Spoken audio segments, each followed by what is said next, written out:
सबसे पहले तो नमस्कार दोस्तों, मैं यूट्यूबर रामजी फ्रॉम सीतामढ़ी बिहार।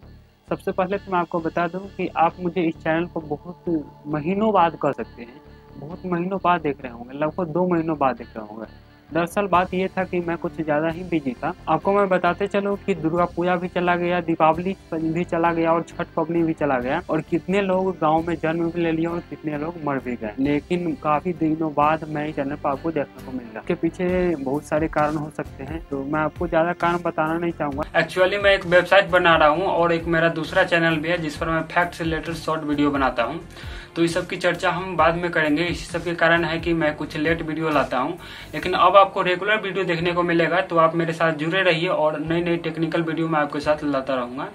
तो अगर आपने भी चैनल को सब्सक्राइब नहीं किया है तो अभी लाल बटन दबाकर चैनल को सब्सक्राइब कर लीजिए और जुड़े रहिए हमारे साथ नई नई टेक्निकल वीडियो के लिए।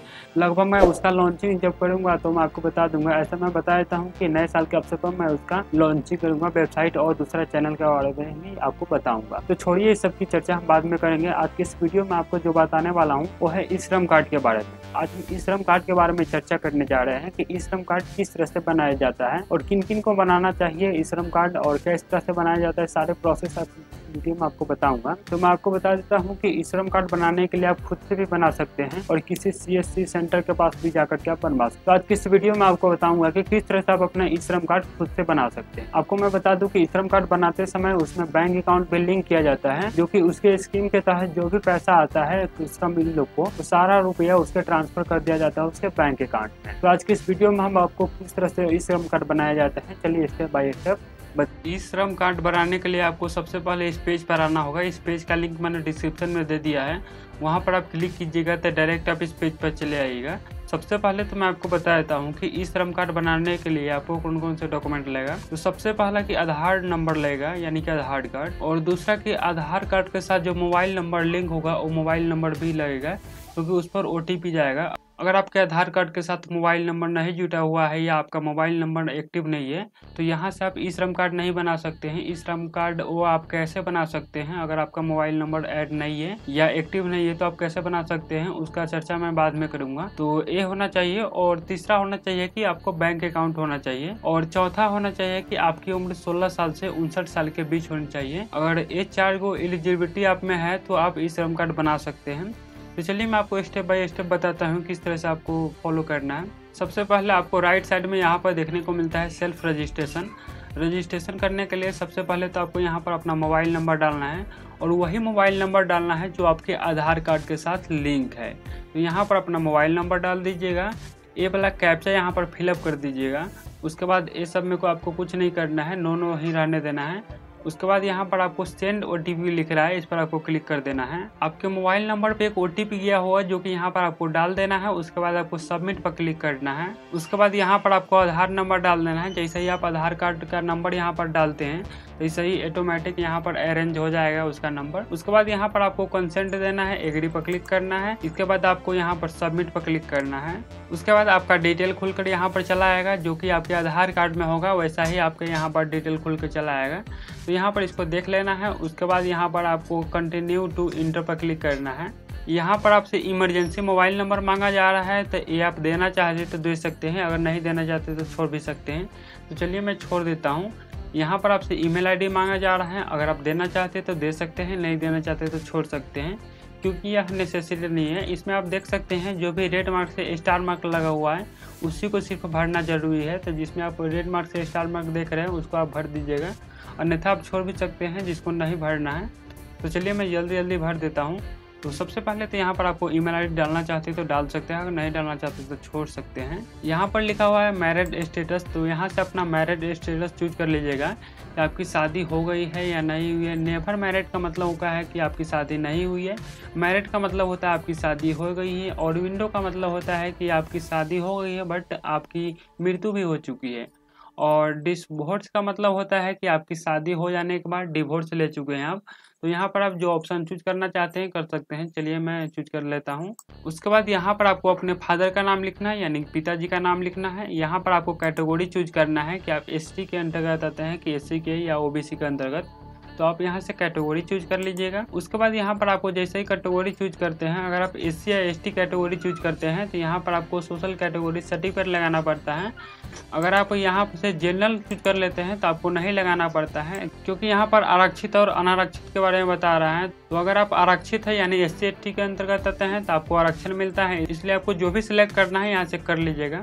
तो आप जिसके अंतर्गत है आप चूज कर लीजिएगा। चलिए मैं ST के अंतर्गत हूँ इसलिए ST चूज कर लेता हूँ। उसके बाद यहाँ पर अगर आप SC ST चूज करते हैं तो यहाँ पर बोला था मैंने कि सर्टिफिकेट आपको लगाना पड़ेगा। तो यहाँ पर से चूज फाइल पर क्लिक करना है आपको। जहाँ पर भी आपका सर्टिफिकेट लगा हुआ है लोकेशन चूज कर लेना है, यहाँ से अपना सर्टिफिकेट चूज कर लेना है, यानी कि कास्ट सर्टिफिकेट यहाँ पर लगाना है। तो यहाँ से चलिए मैं कास्ट सर्टिफिकेट लगा देता हूँ। उसके बाद यहाँ पर आपको ब्लड ग्रुप मांग रहा है कि आपका ब्लड ग्रुप कौन सा है, A पॉजिटिव है, A निगेटिव है, B पॉजिटिव है, B निगेटिव है, इसी तरह से जो आपका है यहाँ से चूज कर लीजिएगा। उसके बाद यहाँ पर आपको नो ही रहने देना है। उसके बाद यहाँ पर भी आपको नो रहने देना है, इसमें आपको कुछ नहीं करना है। उसके बाद क्या करना है कि आपको सेव एंड कंटिन्यू पर क्लिक कर देना है। यहाँ पर आपको हाउस नंबर डाल देना है, यानी कि गृह संख्या जो कि आपके पहचान पत्र में लिखा हुआ है तो वहाँ से आप डाल दीजिएगा। तो यहाँ पर अपना लोकेलिटी लिख लीजिएगा, लोकेलिटी में अपने गांव का नाम लिख लीजिएगा, वार्ड नंबर लिख लीजिएगा, पोस्ट ऑफिस लिख लीजिएगा और पुलिस स्टेशन लिख दीजिएगा, यानी कि एड्रेस लिख दीजिएगा कहने का मतलब। और यहाँ पर आपको स्टेट चूज कर लेना है कि आप कौन स्टेट के अंतर्गत आते हैं। यहाँ से अपना डिस्ट्रिक्ट चूज कर लेना है कि आप कौन जिला के अंतर्गत आते हैं, तो यहाँ से आप चूज कर लीजिएगा। उसके बाद यहाँ पर आपको अपना सब डिस्ट्रिक्ट चूज कर लेना है, यानी कि सब डिस्ट्रिक्ट आपका कहाँ है, तो यहाँ से सिलेक्ट कर लीजिएगा। उसके बाद यहाँ पर आपको पिन कोड लिखा मिलेगा जो कि आपके आधार कार्ड में से ऑटोमेटिक ले लेता है। उसके बाद यहाँ पर आपसे पूछ रहा है कि स्टेइंग एट करेंट लोकेशन, यानी कि इस जगह पर आप कितने सालों से रह रहे हैं। तो यहाँ से आप जन्म से रह रहे हैं तो यहाँ पर लिख लीजिएगा मोर देन 25 साल, मतलब जितना होगा यहाँ पर आप लिख लीजिएगा। जितने सालों से आप रहते होइएगा यहाँ से आप सेलेक्ट कर लीजिएगा।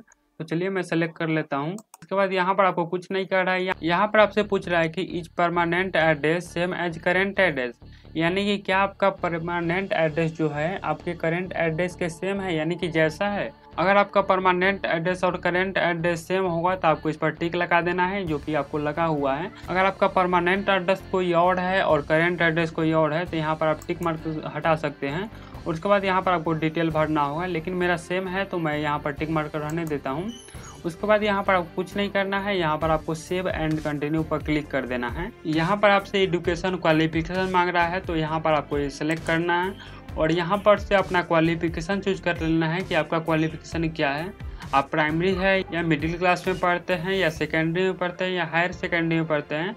सेकेंडरी का मतलब 10th हो जाता है और हायर सेकेंडरी का मतलब 12th हो जाता है, या ग्रेजुएशन में पढ़ते हैं या पोस्ट ग्रेजुएशन में पढ़ते हैं। तो यहाँ पर आपका जो भी क्वालिफिकेशन होगा यहाँ से आप चूज कर लीजिएगा। यहाँ पर एजुकेशन क्वालिफिकेशन चूज करने के बाद यहाँ पर आपसे पूछ रहा है एजुकेशन सर्टिफिकेट, यानी कि यहाँ पर आपने जो क्वालिफिकेशन चूज किया है उसका सर्टिफिकेट यहाँ पर आपको डालने के लिए कर रहा है। तो अगर आप डालना चाहते हैं तो डाल भी सकते हैं, नहीं डालना चाहते तो छोड़ भी सकते हैं, क्योंकि इसमें स्टार मार्क रेड मार्क से नहीं लगा हुआ है तो इसे आप छोड़ भी सकते हैं।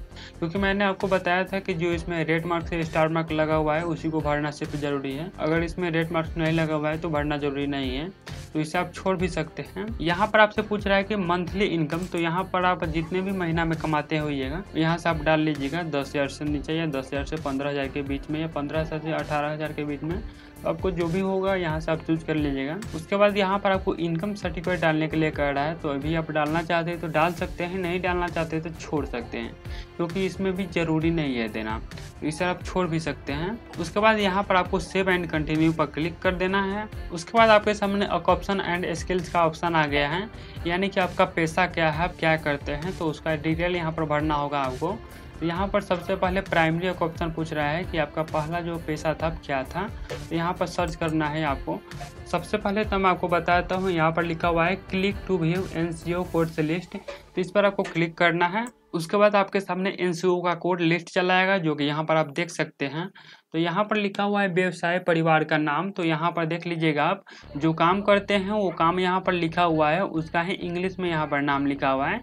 जैसे कि यहाँ पर लिखा हुआ है खेत की फसल और सब्जी उत्पादक, तो इसका नाम क्या लिखा हुआ है, field crop and vegetable gropes. तो यहाँ पर आपको यही शब्द लिखना है, field crops and vegetables gropes, तो यही आपको लिखना होगा। अब जो काम करते हैं यहाँ पर आप सर्च भी कर सकते हैं, तो चलिए मैं सर्च ही कर लेता हूँ। जैसे कि मैं यहाँ पर लिख देता हूँ कारपेंटर, जैसे कि मैंने यहाँ पर लिखा है कारपेंटर, तो यहाँ पर चला आया है।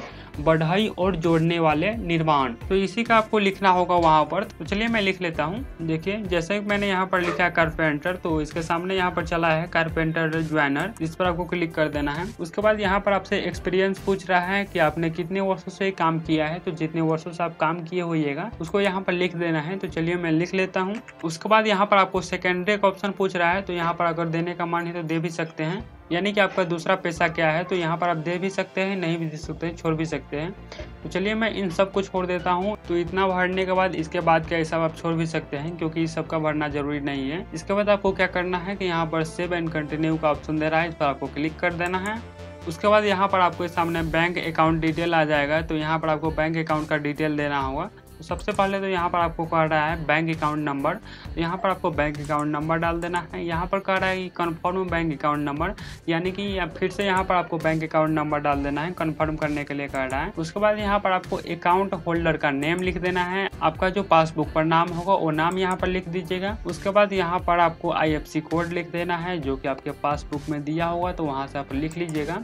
यहाँ पर आपसे पूछ रहा है बैंक नेम, यानी कि आपके बैंक का जो नाम होगा ये यहाँ पर लिख लीजिएगा। उसके बाद यहाँ पर आपसे पूछ रहा है ब्रांच नेम, जो कि आपके पासबुक में दिया होगा, तो ये भी यहाँ से आप लिख लीजिएगा। तो चलिए मैं जल्दी यहाँ पर डिटेल भर लेता हूँ। यहाँ पर बैंक अकाउंट का डिटेल भर लेने के बाद यहाँ पर सेव एंड कंटिन्यू का ऑप्शन दे रहा है, इस पर आपको क्लिक करना है। उसके बाद आपने जितने भी डिटेल यहाँ पर भरा है सारा डिटेल आपके सामने खुलकर चला आएगा, जो कि यहाँ पर आप देख लीजिएगा क्या गलत है क्या सही है। यहाँ पर चलिए बारीकी से देख लेते हैं हम। तो मैं यहाँ पर देख चुका हूँ, मेरा सारा यहाँ पर सही है। अगर आपको कुछ लगता है यहाँ पर कुछ गलत है तो आपको इसको सुधार भी सकते हैं। जैसे कि आपको अगर पर्सनल डिटेल में कुछ गलत लगता है तो यहाँ पर पर्सनल डिटेल लिखा हुआ है, इस पर आपको क्लिक करना है। तो आपके सामने पर्सनल इन्फॉर्मेशन चला आएगा, यहाँ से आप सुधार लीजिएगा। उसी तरह से अगर आपको लगता है कि एड्रेस में कुछ गलत है तो यहाँ पर एड्रेस लिखा हुआ है, इस पर आपको क्लिक करना है। आपके सामने रेसिडेंशियल डिटेल्स चला आएगा, यानी कि एड्रेस चला आएगा, तो इसे आप देख सकते हैं। यहाँ पर आप सुधार भी सकते हैं। उसके बाद सेव एंड कंटिन्यू पर क्लिक करना है आपको। ये सब चेक कर लेने के बाद यहाँ पर आपको लिखा हुआ है डिक्लेरेशन, तो यहाँ पर आपको टिक मार्क लगा देना है, यानी कि डिक्लेयर कर देना है कि मैंने जो भी कुछ भरा है सारा कुछ सही है। उसके बाद यहाँ पर आपको सबमिट पर क्लिक करना है। उसके बाद आपका ई श्रम कार्ड यहाँ पर बनकर चला आएगा, जैसा कि आप लोग यहाँ पर देख सकते हैं।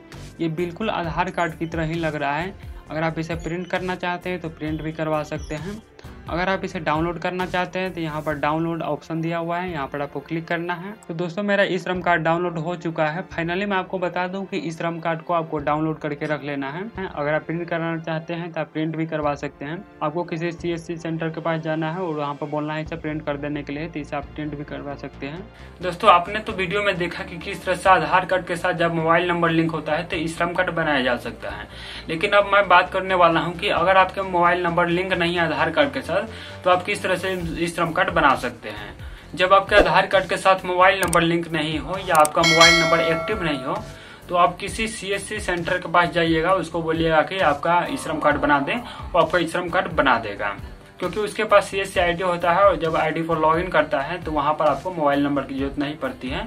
अगर मोबाइल नंबर ऐड नहीं है आपके आधार कार्ड के साथ, तो भी वहां पर आप CSC के माध्यम से अपना ई श्रम कार्ड बना सकते हैं।